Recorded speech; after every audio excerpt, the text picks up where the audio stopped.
more calls, I'm going to read this whole thing to you because it's funny. I mean, it's just absolutely hilarious, and I don't see it. People are buying that too. They think, oh, Gary Hunt is a patriot leader, a militia leader. He's not. He doesn't have a militia. He's not in a militia. He's not a patriot leader. He's a bullshit artist, is what he is, folks, and a provocateur. He has just spent most of the last few years trying to get patriots to do stupid things so that they can be discredited and laughed at and locked up and thrown in jail so that these socialists can have their new world order. Pretty soon there's not going to be anybody left to oppose it if you all keep going off the deep end and buying into all this crap. Oh, boy. Let me read you something here somebody posted to me on the Internet. It says, in the past few weeks, Art Bell has been saying that a large object is following behind the Hale-Bopp comet and that it is larger than the Earth. Some of this info can be found on his homepage at www.artbell.com. He has also said that the object has been sending a warning radio message. It's warning us. It's coming to attack us, but it's warning us so we can get ready and kill it before it gets here. Yeah, that's something enemy armies always do. They always warn the other side, you know.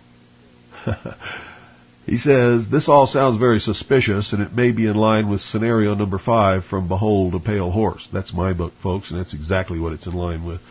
This seems to be a plan to bring the masses to believe that an alien threat is upon us. Also, Mr. Bell has refused to discuss Freemasons on his talk show and is promoting global positioning systems to the public. His radio audience is said to be about 10 million through over 60 affiliates, and the broadcast is in the very early morning hours, and people just rave over this stuff. They think it's the cat's meow.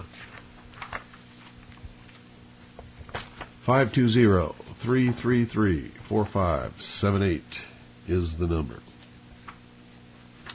I think I'm going to read this from Gary Hunt so that you'll all be able to know what it is that I'm talking about here. This is from Gary Hunt, the Outpost of Freedom. Actually, it's the Outpost of Entrapment, ladies and gentlemen. It's called Terrorism or an Act of War. Listen very carefully to the bullshit that Gary Hunt is spreading around now to everybody, and they're reading it and calling it a stroke of genius. Dresden, Germany, February 1945, a series of Allied bombing raids resulted in virtual firestorms, nearly destroying this city, which dated from the early 13th century, along with many of its centuries-old architectural landmarks.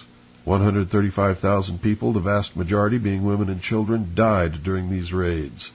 August 1945, Hiroshima, Japan, 3/5 of the city destroyed, along with 75,000 people, mostly women and children. Just a few days later, another atomic bomb was dropped on Nagasaki, destroying half the city and killing another 75,000 people, again mostly women and children. These 3 events killed 285,000 people, yet they were acts of war and were intended to end World War II. During the Vietnam War, Haiphong, the major North Vietnamese city, was bombed over and over, and in 1972 the harbor was mined. Much of the city was destroyed and tens of thousands lost their lives. There was, however, no declaration of war to justify these acts, yet we perceive them to be acts of war. April 15, 1986, in a strategic operation, naval air forces attacked military targets in Tripoli, Libya. One of those targets was the home of Muammar Gaddafi. Hundreds were killed, yet no declaration of war had existed between the United States and Libya. December 20, 1989, United States forces under the operational name Just Cause invaded Panama with the purported purpose of arresting Manuel Noriega on drug trafficking and money laundering charges. Hundreds died and significant damage to the capital of Panama resulted. After trial in December 1992, the federal judge from Miami ruled that Noriega was a prisoner of war. On January 15, 1991, unified forces from 31 nations began a new form of warfare without declaration against Iraq. For 5 weeks, smart missiles and smart bombs were directed against the capital, Tehran. Smart bombs were able to enter ventilation stacks of bomb shelters, killing women and children without destroying the shelter. Cruise missiles traveled hundreds of miles to explode close to their targets, killing tens of thousands of civilians in this new game of attrition. Never, however, a treaty of peace, for there was never a declaration of war. These acts are not considered to be acts of terrorism, for they occurred during the course of a war. It is quite clear that during a war, acts which might otherwise be considered below the dignity of man can occur and be accepted as a consequence of war. If there is a war and thousands die, those deaths are written off as a consequence of war. Even without the accepted norm of a declaration, war can be waged against innocent civilians with no effort made for discrimination of targets. Now remember, folks, this is not me saying this. This is Gary Hunt. I'm reading from a letter that he posted on the Internet. Since the declaration of war has become an unnecessary act, perhaps we can find a way of determining when a war exists by other means. In the academic American Encyclopedia, under court, we find that courts fulfill three important functions. One, they resolve disputes that, while often routine, are crucial to those involved. Two, they provide protection from illegal actions by government and individuals. And three, occasionally they resolve disputes of great political and social significance.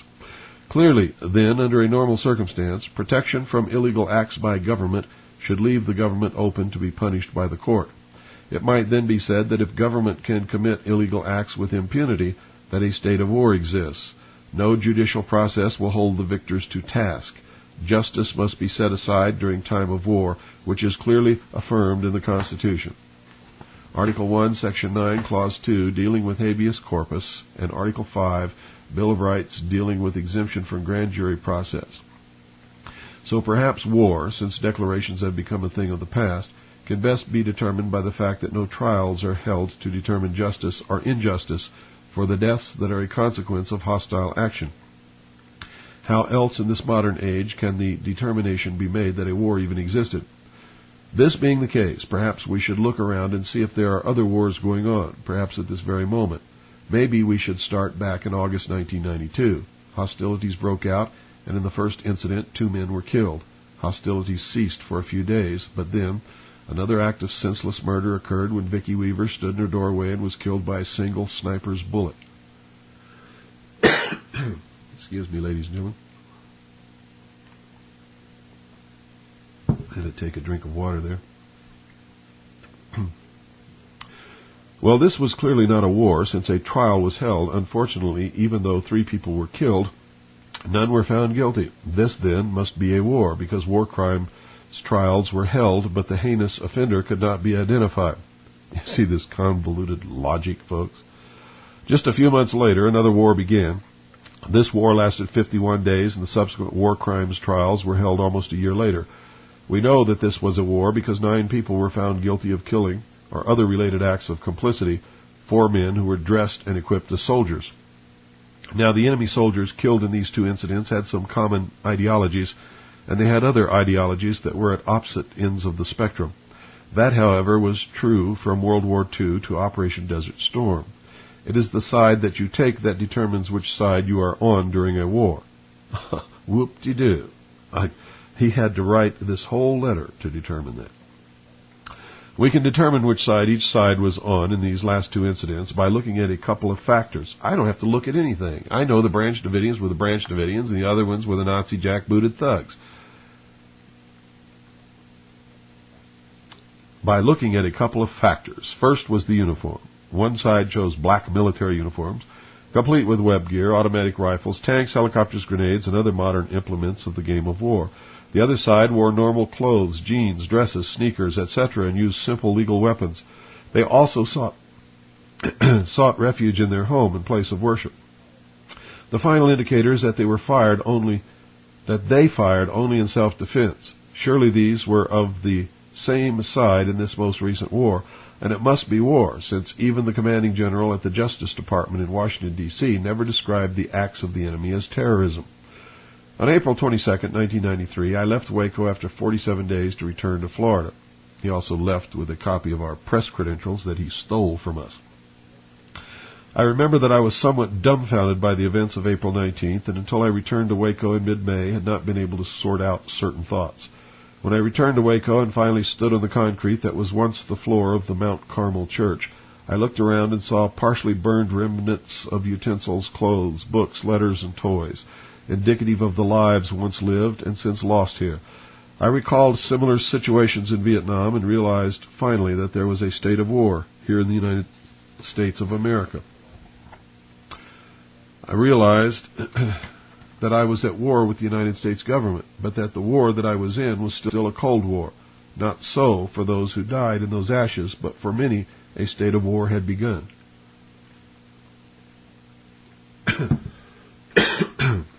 Excuse me. Excuse me. Then comes another group of soldiers, jeans, slacks, driving cars and trucks, not tanks, and counter these previous self-defensive acts of war with an act that is a bit more offensive, but no more so than the initial acts the two